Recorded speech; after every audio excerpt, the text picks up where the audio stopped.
land doesn't matter. Instead, the president of Mexico's Senate just came out and threatened to seize land from the United States. Now, he's not speaking English, so I'll read from the translation. Quote, "Names don't lie. The most spoken language in Los Angeles is Spanish. The United States government has the right to implement whatever immigration measures it deems appropriate, but they have no right to violate the dignity of immigrants. They have no right to separate families." The politician also said that that he told Trump that Mexico would, quote, "build the wall and pay for it, but will do it according to the 1830 map of Mexico." Suddenly, they're saying that because the Spanish colonized Los Angeles and called it part of New Spain back hundreds of years ago and dished out some Spanish names, somehow that's evidence that California currently belongs to Mexico. Never mind the fact that Mexico didn't do anything with California when they briefly owned it independently for around 25 years, as we discussed the other day. Never mind the fact that Americans brought civilization and prosperity to that territory over a period of more than 150 years. The important point for our purposes is to underscore the fact that activists and politicians will use any argument they can think of in order to defend their preferred ethnic group and nationality. They don't care if it's hypocritical. They don't care if it's unfair. They'll do it anyway. And that's why multiculturalism in every context is failing. It's why we're seeing riots everywhere, not just in Ireland and California. Katie Daviscourt at the Post-Millennial shot this footage from Seattle, for example. Rioters are besieging federal buildings, torching American flags, blockading officers, throwing rocks at buildings. Watch.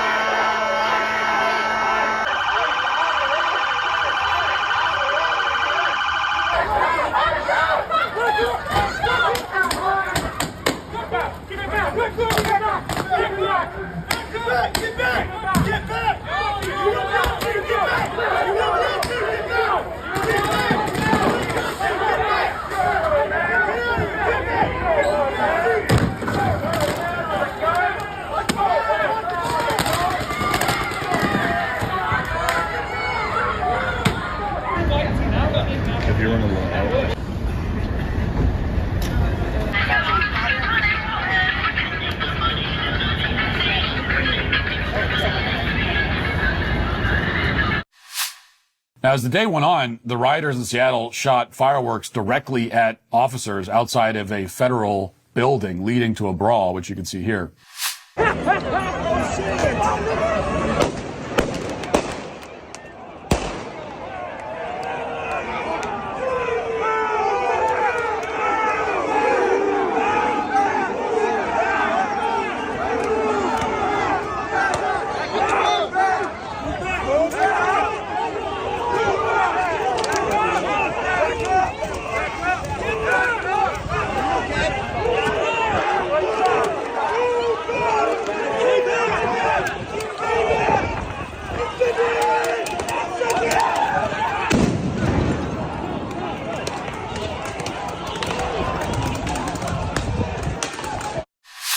And similar violence is on display in many other cities, including Austin, Dallas, New York. You'll notice that most of the mayhem isn't even directed at ICE. For example, in Atlanta, rioters have taken turns destroying police cars and shooting fireworks at officers. Watch. Hold on. Stop. Over there. Hammering it. Holy.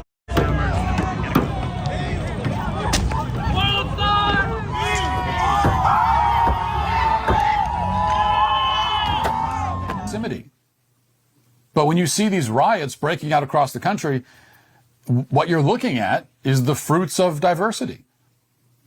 These are people we have nothing in common with, people with whom we are not united and can never be united in any meaningful way whatsoever. Again, a nation regresses when it begins to worship the idol of multiculturalism. In Australia, their politicians will come right out and admit it. So here's a remarkable clip from a premier in Australia from just a few weeks ago. Listen to this.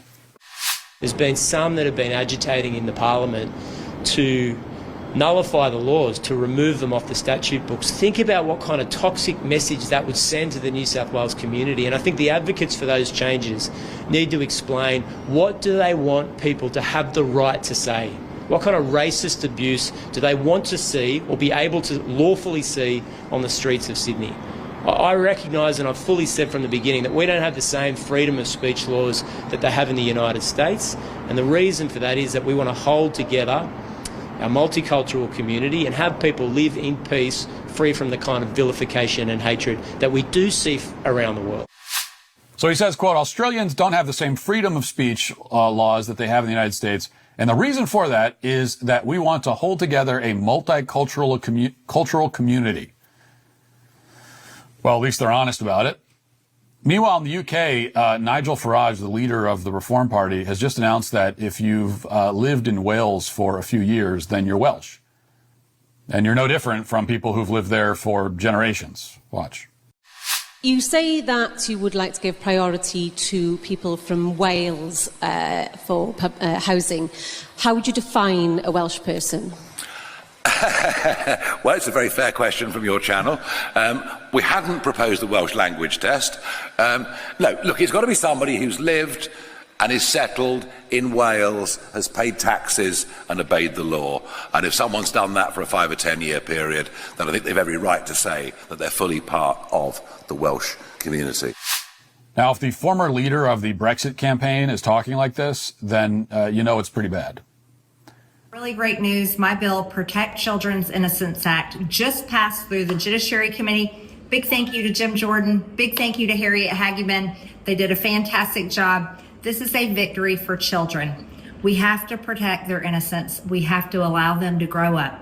They can choose who they want to be when they're adults, but there should be no medical industry that mutilates their genitals, gives them poisons, and permanently changes their bodies. Next thing we have to do is get it through Rules Committee and then get it to the House floor for a vote for final passage. This is what we campaigned on. President Trump wrote an executive order to criminalize sex changes on kids, and this is the will of the American people. Set about this bill, as you would expect. Representative Jayapal, who's one of the more, on this topic, one of the more militant members of Congress. Let's listen to her outburst. What is barbaric is this legislation. What is barbaric is targeting trans kids in this country who are not doing you any harm. Show me a trans kid who's doing you harm. And then tell me how many of you are parents that would do anything that you could to protect your kids and to make sure that they didn't commit suicide, that they were actually able to engage in the world in a healthy way. Tell me what you wouldn't do for your children. Because when you introduce legislation like this, it is not only stupid legislation, it is cruel, it is mean, and it interferes with your own conservative principles. You really want to take away the ability to allow parents to make decisions about their own kids' medical situation with their doctor? That's what Republicans want to do? So as always, the supporters of trans ideology are just congenitally incapable